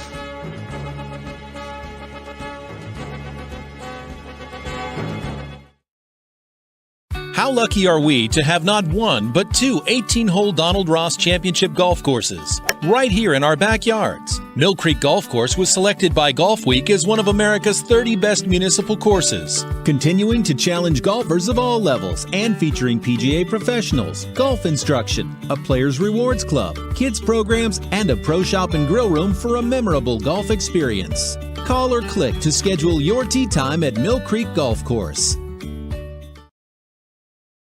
At Greenwood Chevrolet, we offer a worry-free experience for all our customers. From sales to financing and even service, we'll help build your perfect vehicle and lock in your trade value while your vehicle is being built. No worries. We guarantee financing, regardless of your situation or credit history. No worries. And when your vehicle needs service, our award-winning team will get you back on the road. No worries. That's what going the extra mile means. Only at Greenwood Chevrolet. Now is the time to think about your future, where you want to go, what you want to be. Your future can start now at Kent State Salem or Kent State East Liverpool. We have programs that will open doors and provide opportunities for you to pursue your passion. We are affordable, we are close. You call it hometown, we call it Kent State University. Learn more at www.kent.edu/Columbiana. You belong here. Every customer has a story, and at Greenwood Chevrolet, we are committed to making sure it ends with you in the right vehicle. I get to be part of somebody's adventure, whether it's buying a car for the first time, helping them get approved, or finding the perfect car for their budget. I'm proud that people trust me with their finances. They trust me to take care of them, and they trust me with their story. I'm Tracy, and I'm ready to go the extra mile for you, only at Greenwood Chevrolet. We are Kent State in the Valley. Start and finish one of more than 25 bachelor's or associate degree programs, or start one of Kent State's 280 majors. With low tuition, public, and plenty of scholarship opportunities, we will help you maximize your education and minimize student debt. Enjoy the benefits of a smaller campus with all the opportunities of a large university. Save money, stay close to home. Apply today by visiting kent.edu/Trumbull. WRS Wealth Advisors is the area's premier wealth and retirement specialist. With our combined 70 years experience, WRS Wealth Advisors is the area's premier wealth and retirement specialist. Call 330-965-0370 to learn more about our individual and corporate financial planning services, or visit WRSwealth.com. Good luck, athletes! Quality, customer service, and integrity. Those are the four words that have driven our success since 1957 at Joe Dickey Electric. Joe Dickey Electric is one Mahoning Valley landmark business that stays current with the requirements of our customers. Family owned and managed, we are an electrical contractor and energy solutions provider. Every member of our team adds to his or her skill set through ongoing training. Residential, commercial, industrial, automotive, and more. We keep ahead of the needs of our customers with a fleet of more than 50 vehicles and 24/7 emergency service, so you're never left in the dark. Welcome back to Running Point on ysnlive.com, brought to you by Greenwood Chevrolet in Austintown. Anthony Hartwig alongside Ty Bartell as we continue on this wonderful Tuesday, Ty. let's talk a little bit about the games that are going on tonight. Let's start with Little League, and we'll start with the softball games, which are championship games between Austintown and Poland in the 10U division and Boardman and Canfield in the 12U division. Tie this in the 10U. This is an Austintown team that has not given up a hit yet in this tournament. High mountain to climb if you're Poland. I mean, you're the one that's gotten to see a little bit of these teams and been following them. This should be a good matchup between two programs that have really good youth leagues. Yeah, and I'm excited to get my first taste of 10U because I've been doing 12U and we've had other announcers kind of take care of the 10U. So I'm excited to get my first handle on the 10U and see this Austintown pitching staff that has been so electric this season. Once again, hasn't given up a hit yet in this bracket. Going to see some good pitching tonight you're in store for, it looks like. I think so. And then in the 12U division, we have more good pitching because we have Emma Davies from Boardman, who has been electric in this tournament. But then we have Cam Marina from Canfield, who just came off of a no-hitter to beat Poland to get into this game. So it should be a really good pitching matchup between those two as well. I'm excited for it too. Emma Davies is quickly becoming a household name at such a young age, and you're going to see her, I would assume and presume, for the next coming seasons as well. The last time these two teams played was Wednesday night, and it was an 8-0 win for Boardman. So they jumped on them in the first meeting, but we'll see what Canfield has in store. Always a little bit easier when you get to play a team a second time around. I'm sure they'll probably throw Harina again. She's their best pitcher. Boardman will throw Davies, and then we'll see where we stand at the end of the game tonight. If Boardman wins, they are the champions. If Canfield wins, they will play again tomorrow night. Same thing for the Austintown Poland game. If Austintown wins, they are the champions tonight.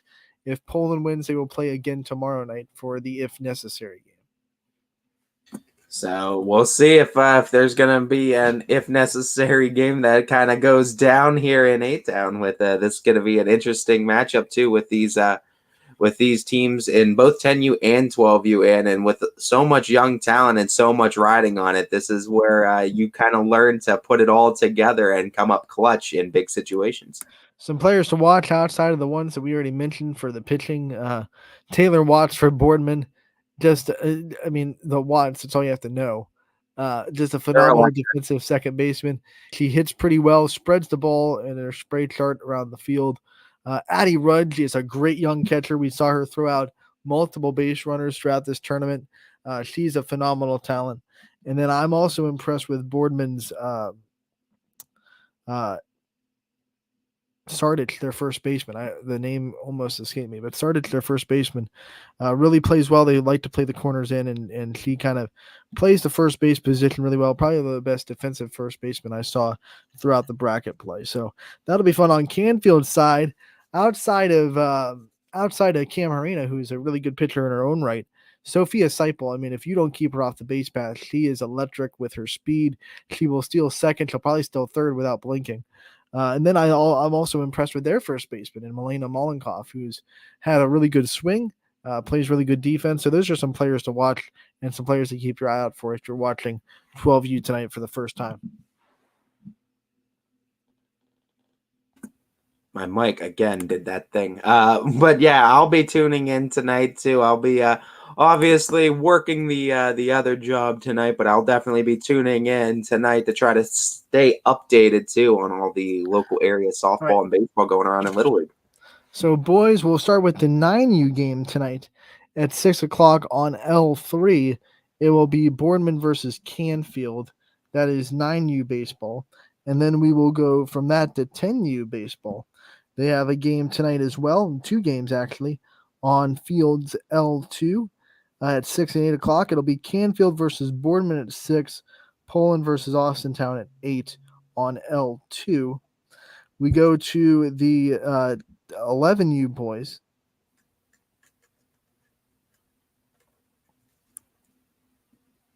And they have 2 games tonight.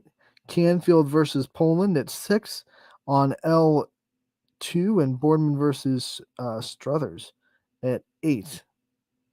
And then the last but not least, we're going to go to the 12U boys District 2 games. They have 2 games tonight On L1, Austintown versus Canfield, and Boardman versus Poland. Should round out your little league schedule for tonight in baseball and softball action. So if you want to get your first taste of little league action live on the network for absolutely free, make sure you tune into ysnlive.com/live and get all those games up for you. DJ Oakley will have the call for those L1 games at 6 and 8 that we just talked, the 12U. Noah Ricks will be on L2 for, I believe, 11U if I'm not mistaken. L2, yep, he'll be doing the Canfield, Boardman, Pole, and Austintown games.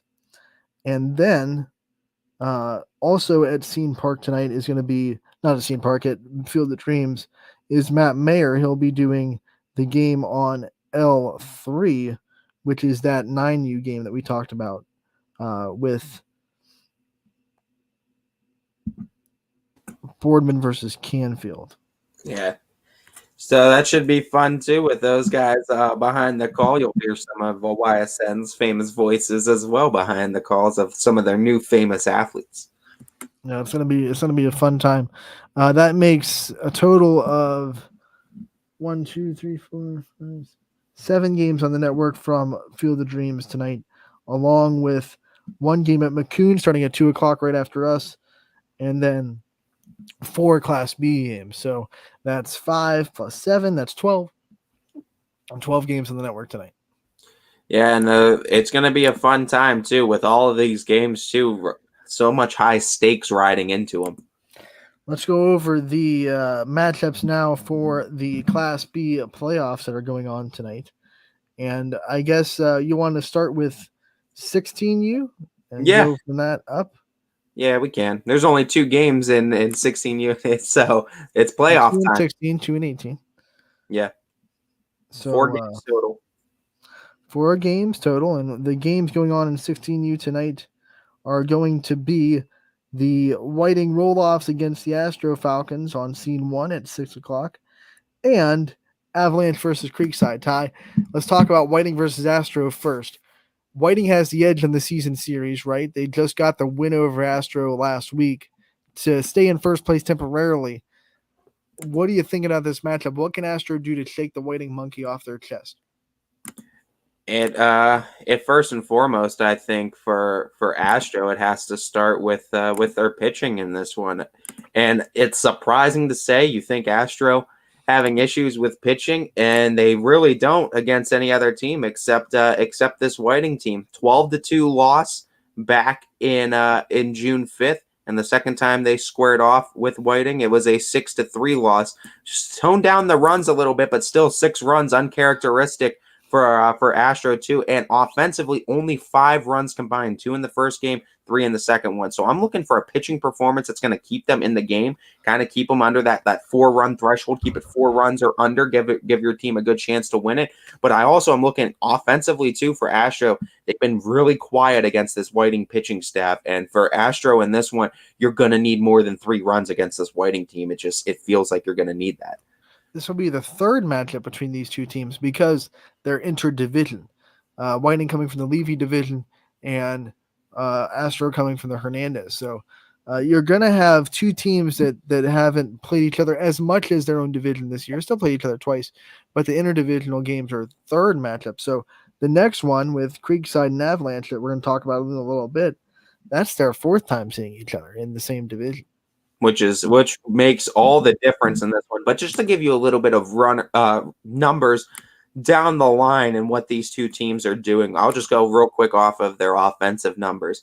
307 batting average as a team for Astro with a 407 on base percentage, 314 with a 424 for Whiting. So very similar in the batting average and on base percentage department. I'm also looking to extra base hits as well for these 2 teams. For Astro, they support 32 doubles, 11 triples. That's good enough to give them a total of 43 extra base hits, plus 3 homers, 46 extra base hits on the season. Whiting, on the other side, has their 32 doubles, their 18 triples, and their 1 home run, good enough for 51 extra base hits on the season. 141 RBIs for Whiting, 134 for Astro. And then the biggest thing I think to look at too, Stolen bases, 66 for Whiting, 53 for Astro. Both these teams can really go get out there, steal a base when you need to, and also very efficient in the walks to strikeouts. Both of these teams are 106 walks to 80 strikeouts for Whiting,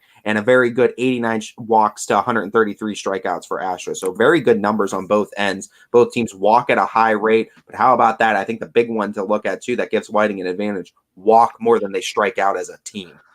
Let me ask you something, Ty.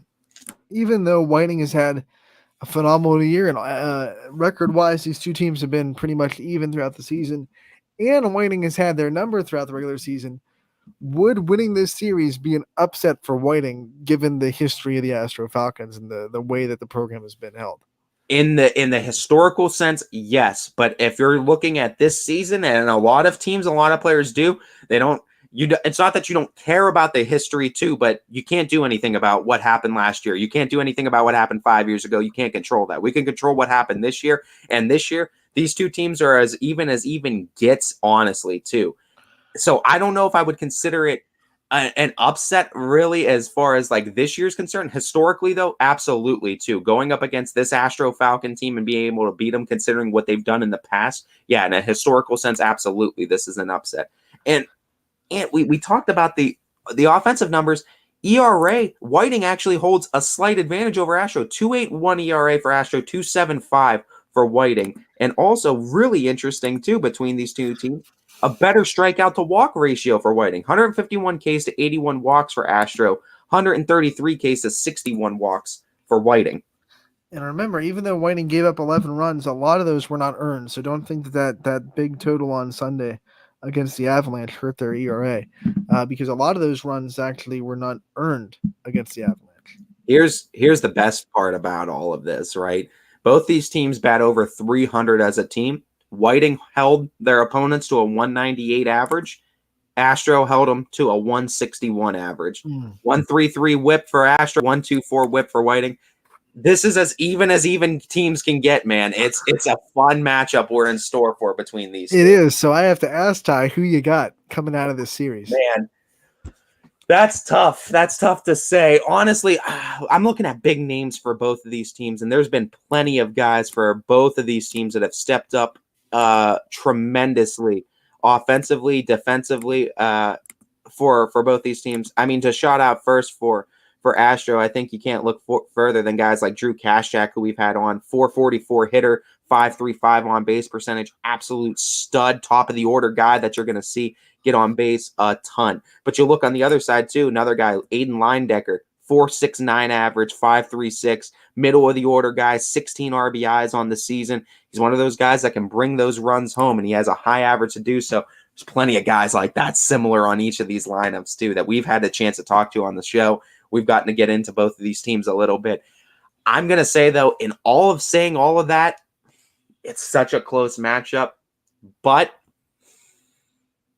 I got to go with Astro because it's hard not to, right? It's the two games that they dropped to Whiting. I can't see Astro losing two more, going 4 losses to one team in a season. It's tough to see that. And also, they're even in just about everything. The only slight advantage that they kind of have on each other, Astro has a little bit better pitching numbers in certain categories. Key point is the batting average against, but this is still a toss-up too. I lean 55-45 to Astro. So when I say I'm Astro, I'm very slim on this. I don't count Whiting out at all in this because how can you? They've beaten you twice. I'm right there with you. I think it's a pretty even split, but what makes me lean towards Whiting is just the way that they've been able to win against LA. I can't ignore the season series. Two games, they've kind of dominated both. I know that doesn't mean anything once you start 0-0 again, but it's something about this Whiting team. I mean, just last week when both teams were on a hot streak, Whiting was the one that came out on top. So something about the matchup might be a little bit tough. Maybe there's something that Whiting knows about him, especially tonight. I think they're going to get the win. And if you get the win tonight, you put the other team in a really tough spot having to win a doubleheader tomorrow. Yeah, you absolutely do. And honestly, you look at the guys that have logged some of the most innings for both of these teams this year. For Whiting, it's first and foremost, you got your two guys of Brady Mayo and Nathan Craig that we've seen a ton of this season.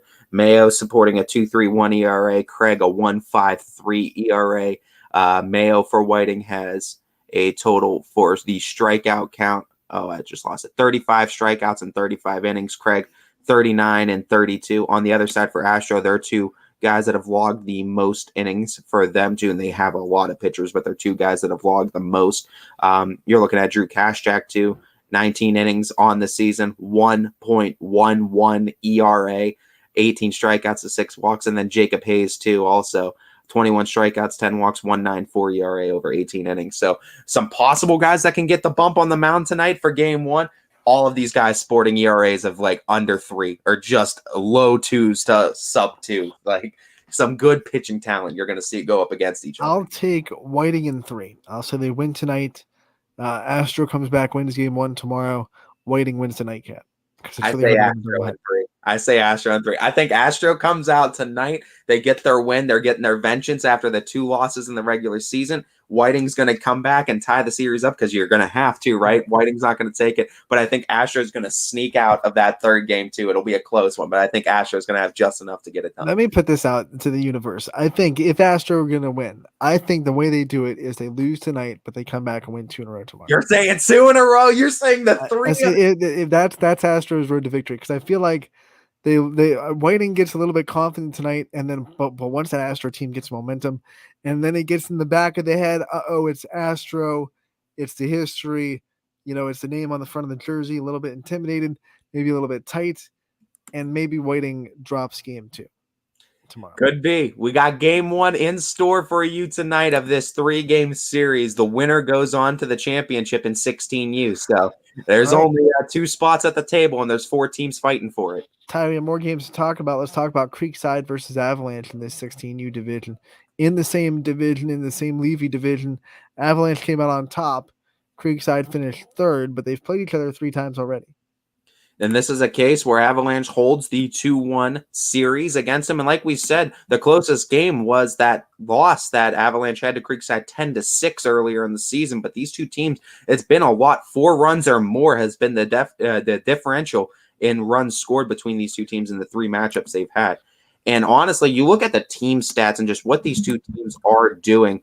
It's another case, too, of just 2 really, really good 16U baseball teams. But here's the big thing in the advantage, I would say, for Avalanche. Offensively, they hold advantages in quite a few numbers. We'll go down Creekside's numbers real quick. 295 batting average, 399 on base percentage. They have a total of 43 extra base hits, 28 doubles, 14 triples, and a home run. 113 RBIs for them, and a total of 21 stolen bases. Not a team that steals a ton of bases. They've walked 72 times.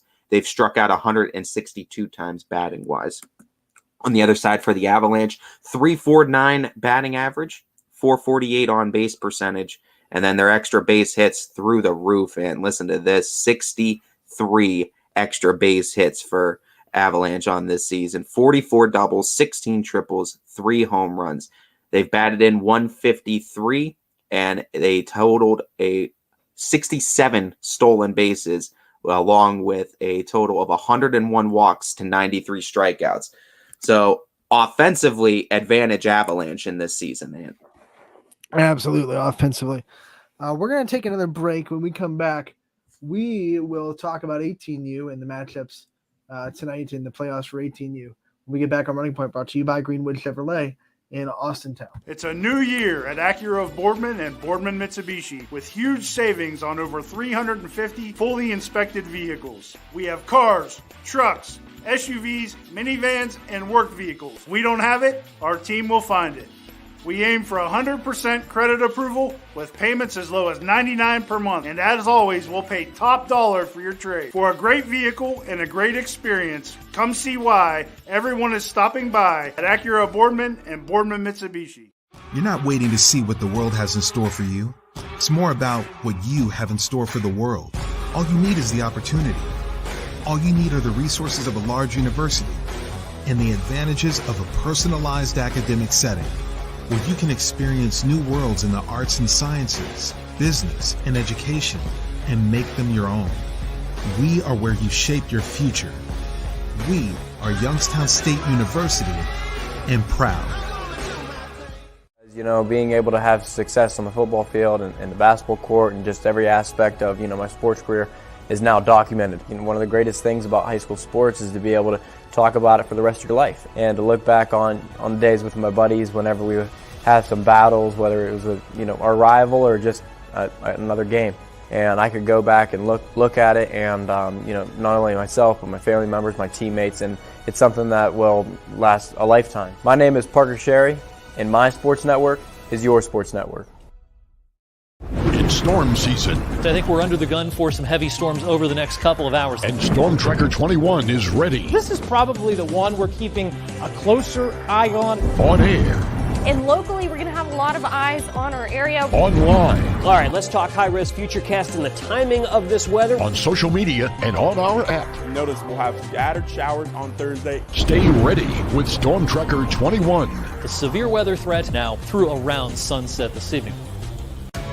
21 News delivers the news as it happens, using the latest technology from where it happens.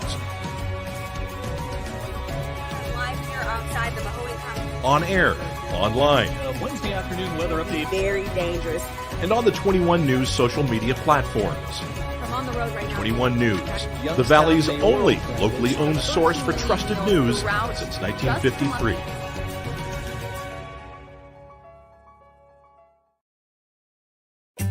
As fine as the eye can see, the finest hardwoods from the finest trees. Made for your home and within your means, Baird Brothers will help fulfill your dreams. Let life and light come shining through in quiet morns. And heavy traffic, too. Find your easy-to-afford fine hardwood floors and doors and more at BairdBrothers.com. Hi, this is Tommy Clem, owner of WRS Insurance Solutions.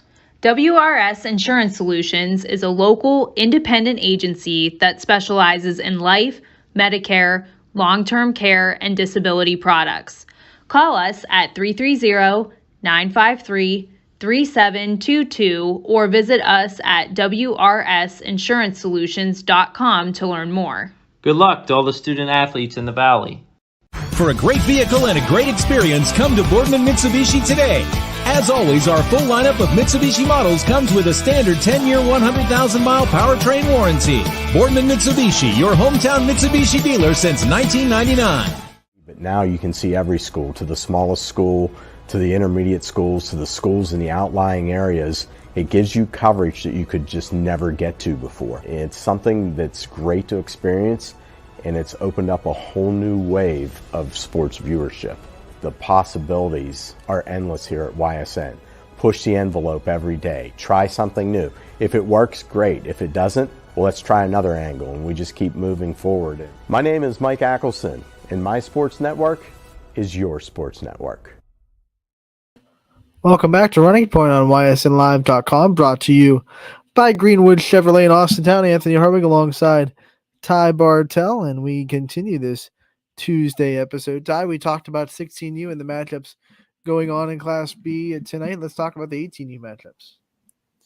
Yeah. I mean, 18U, we're going to have four teams fighting for 3 seats, and this isn't even the official start of the playoffs yet, where this is the play-in to get to the top 6 teams that play for the tournament. Yeah, these are all play-in games. Dura Edge will play the Athletics at 5:30, and then at 8 o'clock, it'll be Nightline and Ballistic. All of them trying to play for that 4, 5, and 6 spot. The 7th spot will be eliminated. It's going to be a very interesting couple of games tonight in 18U. Between the Avalanche and Dura Edge, looking on this, Athletics and Dura Edge, looking at the season series, June 10th, it was a 4-3 win for Dura Edge over the Athletics. The second time these two teams locked horns was on June 22nd. Dura Edge won that one big 13-1 in that one as well. So you look at those games, and it's a 2-0, first game of the season. I missed that one too. May 28th, 7-5 win for Dura Edge over Athletics. So a couple of close wins and a blowout victory, but 3-0 season series for Dura Edge over the Athletics heading into this one. Ty, before we go, I forgot. I want to backtrack. Got to give predictions for Creekside and Avalanche in 18U. I'm leaning towards the Avalanche to win in 2. What about you?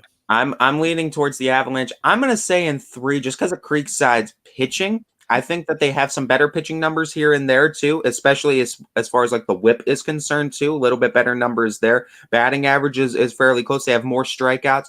I think they can get a good pitching performance out of one of their pitchers at Creekside. They have a boatload of them. I think they can get the pitching performance and enough offense to sneak one away from Avalanche, but a lot of those numbers lean heavily in Avalanche's favor. I think Avalanche in 3 in this one. Yeah, and then now we'll back to our regular. I'm going to take Avalanche. Ty takes Avalanche. Ty takes them in 3. I take them in 2. Breaking news from DJ Yoakley, the owner himself. Tonight's game at Field of Dreams on L3, 6 p.m. has been canceled. All their games, though, are still on as far as the network is concerned tonight. Like we said, folks, stay tuned to our social media pages. This is where you're going to get the quickest updates on games that are happening tonight. And if not, too, if you're not on socials, you could always check ysnlive.com/live, as that list is always updating as well. And I believe, I'm going to go back and double check, that L3 game is the 9U game scheduled against Boardman and Canfield. Yes. So that game has been canceled. And I'm guessing they'll play, maybe 2 tomorrow? You would think something like that, maybe. Well, we'll keep you updated, though, of course, on our socials, and of course as we get the information for these games. So that'll go back to 11 games on the network instead of 12, but still 11. That's much better than 1. We lost our dozen of fresh baked games. Anthony stole one off. Anthony, what are you doing? Nope. I would have gotten away with it too if Ty wasn't such a middle kid. No, Anthony, spit it back out. We've added the second 50-70 game to the lineup tonight. So, Anthony, take one of our. We got it. We're good. We're good. 5-second rule. But no, I guess to go right into these play-in games too. This is important too. Athletics versus Dura Edge. Oh man. You played them 3 times. You've dropped 3 games to them. 2 of them pretty close that you arguably could have came out victorious. Just to look at these numbers real quick, I'll shout out a few key ones that are really even on these teams. Dura Edge's and Athletics team batting average. Dura Edge bats .288 as a team. Athletics bats .275 as a team. ERA-wise, Athletics a .499 ERA as a team. Dura Edge 4.67 ERA as a team. I think a big number to look at, though, here that might prove to be an advantage. Athletics have almost 20 more walks as a team, 117 to Dura Edge's 98. And also, too, between these two teams, I think what's really going to be interesting, I always like looking at these stolen bases for both teams. And surprisingly enough, both these teams, 20 for Athletics, 23 for Dura Edge, so not teams that steal a whole lot of bases. Strikeout-wise, 182 for Athletics, 157 for Dura Edge. So they strike out a little bit less is where you see an advantage for Dura Edge, but these two teams pretty close as far as their competitiveness is, Ant. Yeah, I mean, right there. What were their season series like? It was 3-0 in favor of Dura Edge, 7-5 win on May 28th, a 4-3 victory in the middle of June, and then just right before the end of the season, it was a 13-1 win for Dura Edge. So 3-0 Dura Edge holds the season That's series. tough, to come and face a team that you've lost 4 2 times. 3 times. Yeah, but Now, 4 times in a season, it's tough to beat a team that many times too. I'm still leaning Dura Edge tonight. I think you're looking at some of these numbers too. The big batting leader, I'm looking forward for Dura Edge, Dura Edge tonight is going to be Caleb Jones. I mean, this kid's been tearing it up. He's batting .414 on the season, .481 on base percentage. He has 9 extra base hits, 21 RBIs. That's good for second on the team. He's tearing it up. I'm looking for him to have a big game tonight. I'm going to give Dura Edge the advantage in this one too to go to the next round. For the play. Did you give him the edge? Yeah, I did give Dura Edge the edge. I'll take Dura Edge in this one. Then we'll go, like we said, 4 teams fighting for 3 spots. The other 2, Ballistic and Nightline. These two teams. This is like a different side of the story too, where these two teams have had different hot streaks at the end of the season, but right when Nightline started to cool off a little bit, Ballistic picked it up. They heated up at the right time, and they propelled themselves right into this spot. So looking at these stats real quick, but first, actually, I want to look at the schedule between these two teams as far as where they did head-to-head. Nightline got the first win over Ballistic 6-5 on May 29th. Second time these two teams locked horns was June 11th, where Ballistic got the 9-2 win over Nightline. And the third and final time they locked horns, it was a 4-3 win for Nightline on June 24th. So 2-1, Nightline owns the series against Ballistic. But I think if that showcases where the season series, a couple of close games, one game where Nightline had to get away from them with Ballistic. But I think we expect a good series between these two. When I'm seeing it, Nightline came into this weekend 4th, right? And they didn't have the best weekend in the world. Not the way you want to go into the playoffs, stumbling a little bit. Because of that, I'm going to take Ballistic tonight. In matchups like this, Ballistic has a clear advantage. I think at batting wise, 327 to 280 average wise, Ballistic has the team 410 to 377, so they get on base more too. I think if I'm not mistaken, Ballistic has way more extra base hits as well. A total of, actually, if I'm shouting it out, 67 extra base hits for Ballistic, including 5 home runs, as opposed to 37. But you're a batting man, and in this one, I'm going to be a pitching man. Nightline has some pitching advantages I'm excited for, and I'm looking at tonight. Notably, an ERA advantage. Nightline a 4.32. The Ballistics 5.48. Also batting average, they hold teams to a 30 points less of an average, 2.36 to 2.66. I said it before, and I'll stand by it. I don't think you're going to win games in this playoffs without offense. So I'm leaning towards the better offense. Yeah, I'll go Nightline in the pitching tonight. So I'll say Nightline.